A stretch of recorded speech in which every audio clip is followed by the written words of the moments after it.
Waqala Allahu tabaraka wa ta'ala, na amesema Mwenyezi Mungu hali ya kuwa ametukuka, fi suratul Fatir, katika suratul Fatir, innaha yakhsha Allah, hakika wanakumcha Mwenyezi Mungu, min ibadihi, miongoni mwa waja wake, al-ulamau, ni wenye elimu. Fa'lam, jua, anna al-ulamaa, ya kwamba wenye elimu, warathatul anbiya'i, ndio warithi wa mitume, wanuwabu rusuli, na madaibu wa mitume, alayhimus salamu, iwe juu yao amani.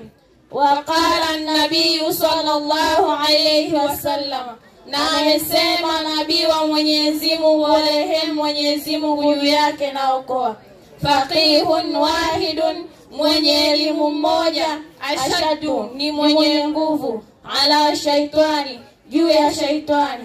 min alfi abidin, kuliko wenye kufanya ibada 1000. Fa'lam, jua, falalimu, ya kwamba mwenye elimu, yastaghfirullahu, anaombewa msamaha, kullu shay'in, na kila kitu, hata alhitanul bahari, mpaka na samaki wa majini, liannahu, kwa sababu yeye, yaamuru bil ihsan, anaamrisha mema, wayanha anil munkar, na anakataza maovu.